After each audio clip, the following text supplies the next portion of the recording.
Australia, 500 new diabetics are diagnosed daily in Australia. Eesh. And remember, in case of sickness, the first thing we look at is why. Why are so many people suffering from diabetes? Managing blood sugar levels is crucial for overall health, especially for individuals with diabetes or prediabetes. Consistently high blood sugar can lead to various complications, while stable blood sugar levels promote better energy, mood, and long-term well-being. Here are 7 practical strategies to improve your blood sugar. 1. Monitor your carbohydrate intake. So I'd like to do an assessment of these carbohydrates. Probably about 50 years ago, they were called starches.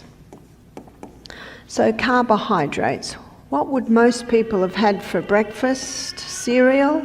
We know that cereal is popular because there's a whole aisle devoted to it. And cereal is very popular because it's go to kitchen, open packet, put in bowl, put milk on it, goes like wet tissue paper down the hatch in 10 minutes, is that right? Out the door. It's a very easy meal. You don't have to go to the stove and get the food and cook. It's just a very, very easy meal. And I think the reason why people are looking for quick breakfasts, because so many people go to bed too late, because they're either watching television or they're on the computer or on the phone, games, and so many people aren't getting enough sleep, so they go to bed late, so they wake up late and they just want something very quick. And so here we have cereal. Another quick one is bread. And these two don't take you very far. And so mid-morning, many people reach for cakes, cookies, pretzels, chips, donuts. So I'm just going to say etc. because there's a lot of them. Another carbohydrate snatched from another country is pizza. So from Italy, you could say the pizza and the pastas came. I'm a 5th generation Australian Scottish descent, and I grew up every night we'd have sausages or chops, mashed potato, frozen peas or beans every single night except for Sunday. Then Mum would cook roast lamb. And I thought everyone in the whole wide world ate like that because and you think that as a child, my relatives, neighbours, and as a Scottish descent, we went to the Presbyterian church. Everyone ate the same. I didn't think there was anything else in the world other than white bread, because that's all we ate, or white sugar. It wasn't until I was a teenager and started going a bit further afield that I noticed actually there are other foods that people eat. I didn't know what pizza or pasta was, but I don't think there's a home today that doesn't know what a pizza and a pasta is. Rice is another carbohydrate. Potatoes, another carbohydrate. My husband's a 5th generation Irish descent, and every main meal must contain potatoes. And last and least in nutritive value, the pure crystallized acid extracted from the sugarcane plant is the refined sugar. And you can see what I mean when I say I don't think anyone chose to eat that way. It's just quick, it's just fast. And we're such a fast society today that people get hungry and they reach for the fast. Keep track of your carbohydrate consumption, as they have the most significant impact on blood sugar. Practice portion control and choose complex carbohydrates over simple ones to maintain stable levels. 2. Eat a balanced diet. What the pancreas produces. The pancreas, yesterday we looked at the pancreas and its role in digestion and what it releases into the gut. But now I want to look at what the pancreas releases into the blood. It releases two hormones. One is insulin. And insulin's the key that unlocks the door to get the glucose out of the blood and into the cell. So insulin's role in the body is to get the blood sugar levels down when they go too high.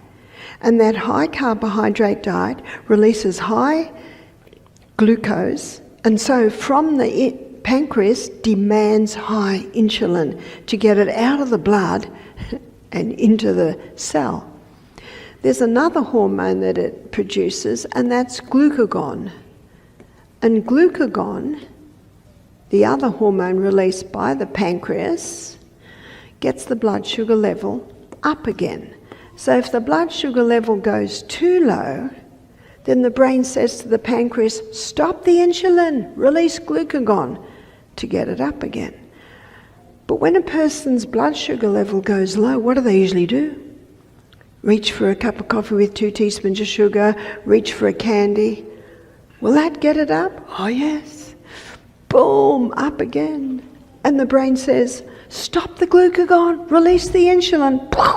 Down again. Stop the insulin, release the... Can you see what's happening here? We've got many pancreases today that are just wearing out. See, what every cell in the body needs, requires, and what the pancreas needs and requires to function well is a steady, sure, slow release of glucose. And that's what the 3 essentials give it. Fibre. Fibre slowly releases the glucose. Protein is broken down in the stomach, so it also gives a steady, sure release of glucose. Fat.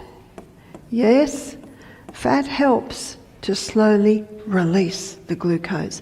Focus on whole foods, such as vegetables, fruits, lean proteins, and whole grains. Incorporate fiber-rich foods to slow down sugar absorption and avoid spikes. Limit processed foods, sugary snacks, and refined carbohydrates.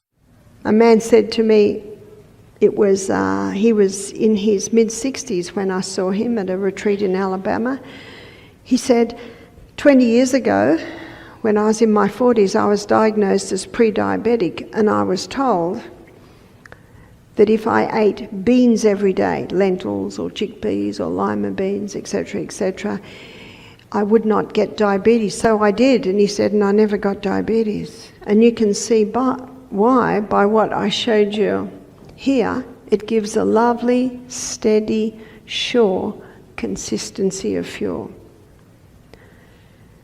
So when we say a plant-based diet, a person can be living on a carbohydrate diet and be on plant-based, is that right? No, a plant-based diet is a balanced diet. 3. Stay physically active. And the last one is exercise. And what exercise does, it does an amazing thing for diabetes. What exercise does, it increases blood supply to the pancreas, which helps to revive the pancreas. And the most effective form of exercise, and we're going to look at this in a little bit more detail when we look at the heart after the break, is the high-intensity interval training. These are intervals of high intensity, intervals of recovery for a cycle.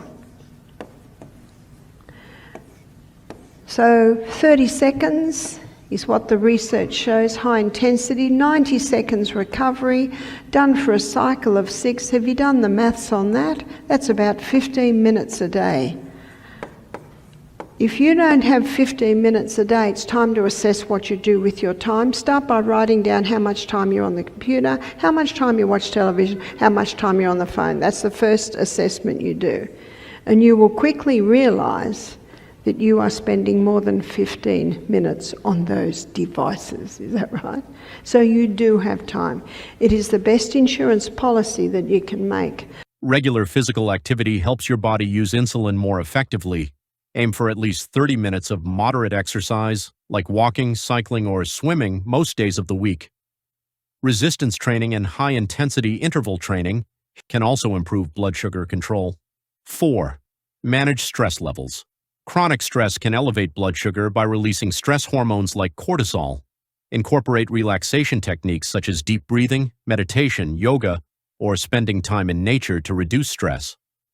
5. Stay hydrated. Drinking plenty of water helps flush excess sugar from your bloodstream through urine.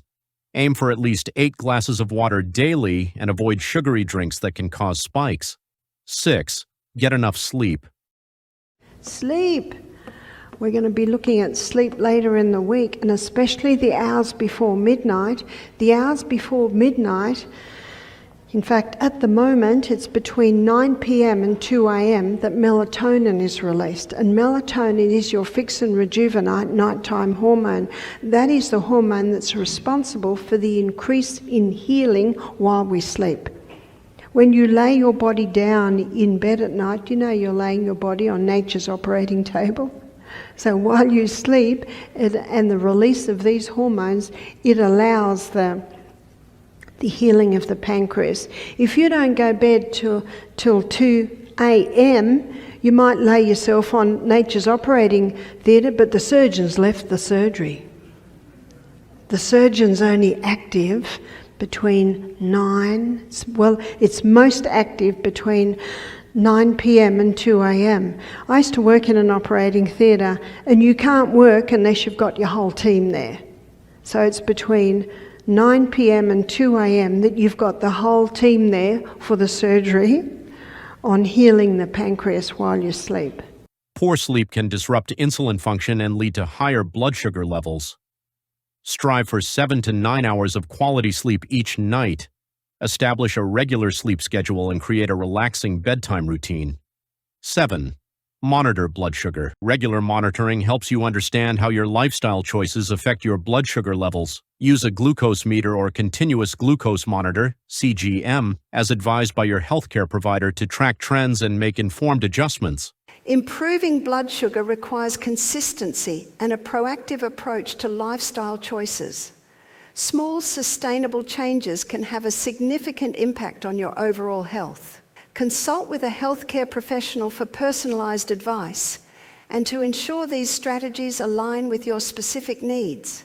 I hope you found these insights helpful for promoting overall well-being. If you have any questions or need further advice, please drop them in the comments below.